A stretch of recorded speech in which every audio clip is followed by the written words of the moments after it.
Hi hello ನಮಸ್ತೆ ಕನ್ನಡಿಗರೇ. ಇವತ್ತಿನ special ಏನಪ್ಪಾ ಅಂದ್ರೆ ಮೈಸೂರು ಶೈಲಿಯ ಮಟನ್ ಸಾಂಬಾರು ಹೇಗೆ ಮಾಡೋದು ಅಂತ ನಾನು ನಿಮಗೆ ತಿಳಿಸ್ಕೊಡ್ತೀನಿ. ಇದಕ್ಕೆ ಬೇಕಾಗಿರೋ ಪದಾರ್ಥಗಳು 1 ಕೆಜಿ ಮಟನ್ ಅನ್ನು ಅರಿಶಿಣ ಮತ್ತು ಉಪ್ಪಿನೊಂದಿಗೆ ಬೆರೆಸಿ ಚೆನ್ನಾಗಿ ತೊಳೆಯಬೇಕು.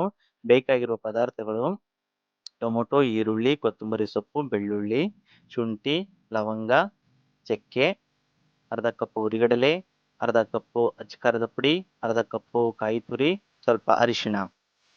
ಈಗ ಬೇಕಾಗಿರೋ ಪದಾರ್ಥಗಳ ಬಗ್ಗೆ ತಿಳ್ಕೊಂಡ್ರಿ. ಈಗ ಮಾಡುವ ವಿಧಾನ ಹೇಗೆ ಅಂತ ನಾನು ತಿಳಿಸ್ಕೊಡ್ತೀನಿ. ಒಂದು ಮಿಕ್ಸಿ ಜಾರಿನಲ್ಲಿ ಈರುಳ್ಳಿ, ಕೊತ್ತಂಬರಿ ಸೊಪ್ಪು, ಬೆಳ್ಳುಳ್ಳಿ, ಚಕ್ಕೆ, ಲವಂಗ,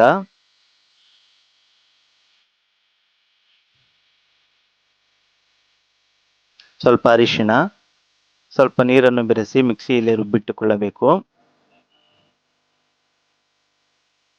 ಮತ್ತೊಮ್ಮೆ ಟೊಮೊಟೊ, ಕಾಯಿ ತುರಿ,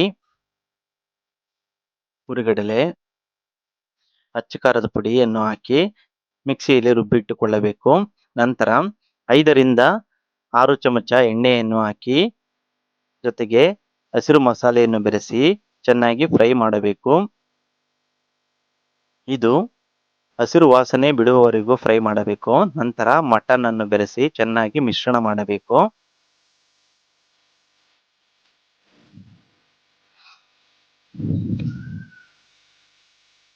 ಹೀಗೆ ಚೆನ್ನಾಗಿ ಮಿಶ್ರಣ ಮಾಡಬೇಕು.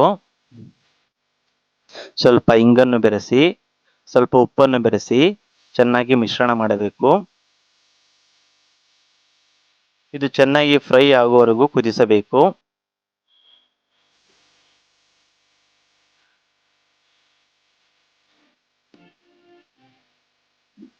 ಈಗ ಚೆನ್ನಾಗಿ ಫ್ರೈ ಆದ ಮೇಲೆ ಅಚ್ಚ ಖಾರದ ಪುಡಿ ಮಸಾಲೆಯನ್ನು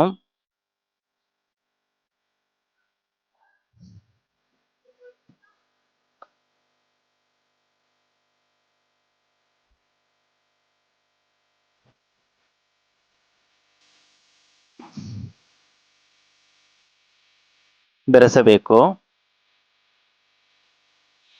ಜೊತೆಗೆ 5 ರಿಂದ 6 ಕಪ್ ನೀರನ್ನು ಬೆರೆಸಿ ಚೆನ್ನಾಗಿ ಬೇಯಿಸಬೇಕು.